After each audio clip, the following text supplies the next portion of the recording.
But they also picked on another one, another beauty, which is almost in the realms of religion, where you cannot prove or disprove, you have to just believe. And that's what it always comes down to with global warming, or now they're calling it climate change. The Club of Rome in that same book also came up with the idea of using global warming, and they said that when they looked at all the different scenarios to bring in a sort of war-type situation and people to give up their rights and all that, they said that they looked at global warming, famine, terrorism and the like. They said that would fit the bill. That's in their own book. That was then presented to all the big top government departments across the world. They all agreed to go along with it. And lo and behold, in 2001, to kick off the century of change, that's what we got introduced. That's what it was all about. They could not have brought in this integrated system without 9/11 happening in 2001. Couldn't have done it. They needed something to kick it off. And I've always said too, these guys, you know, if they were to put money on lottos, they'd win every one of them. Isn't that amazing? Because whenever they talk in their think tanks about what they would need to happen to accomplish different parts of their goals, it always happens, which is obviously against the law of averages. At least half the time, if you toss a coin, it should end up heads or tails. Not with them. Back with more after this break.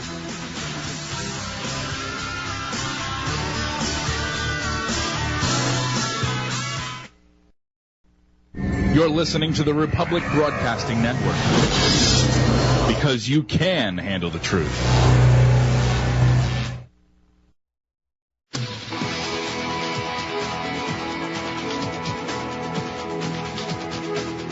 You're tuned in to the National Intel Report, the Real Talk Radio Show. Hi, folks. I am Alan Watts, and I'm generally on Cutting Through the Matrix, and it will be tonight at 8 p.m. Eastern Time. Standing in for John Stadmiller, talking about the big world, which is not mentioned very much in the newspapers. We get the effects of things, but never the causes given by the media.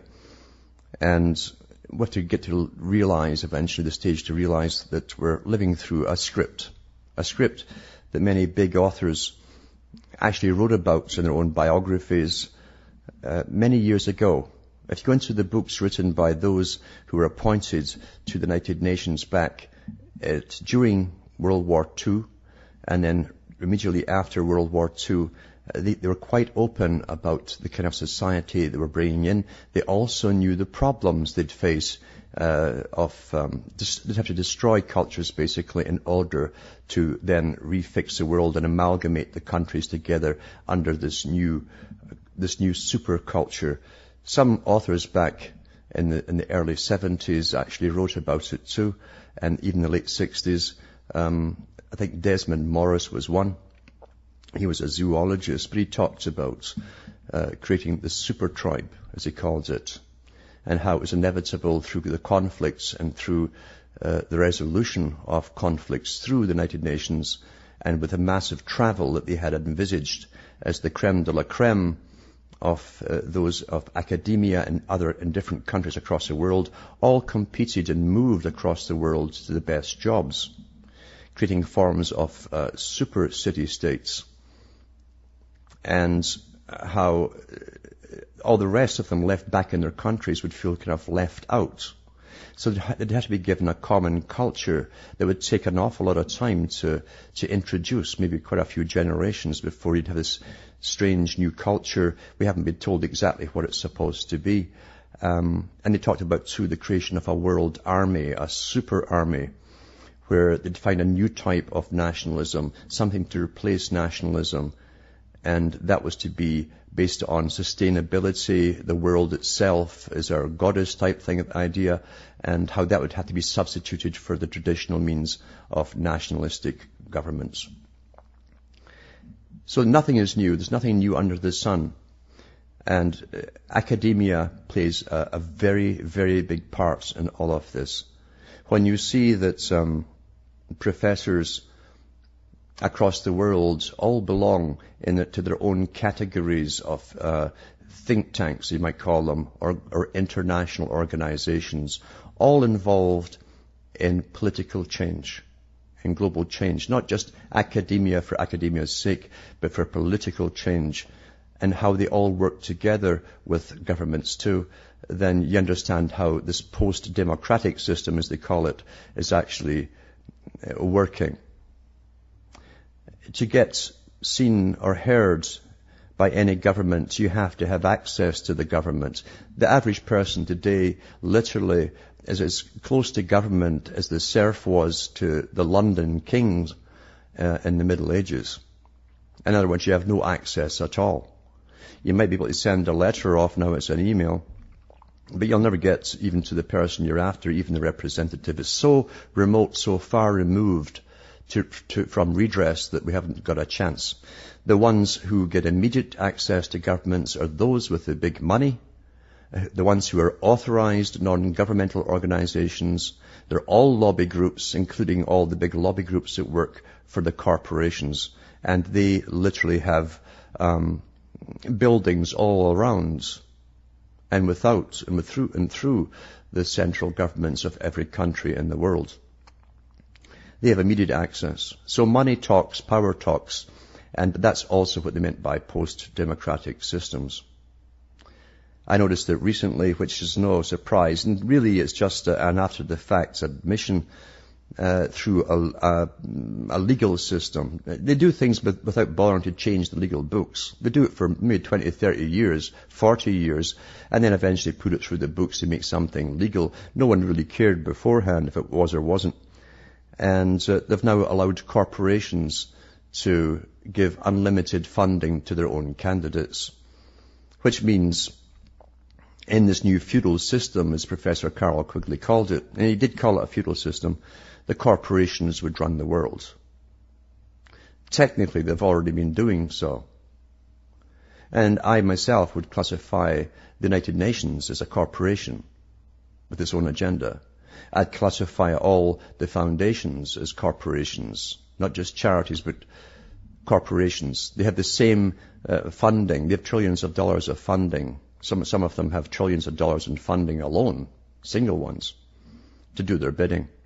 And thousands of non-governmental organizations. We don't vote for any of them. We don't even get into their meetings, to be honest with you. And they're always held in faraway exotic places with lots of security. And you have to get tickets to get in, authorized tickets and ID checks. They don't want the general public involved in these kind of things. So democracy, as people thought of democracy, has been circumvented completely. And it falls in with the old snobbish idea the general public really don't need to know what's going on. They're irrelevant in a sense.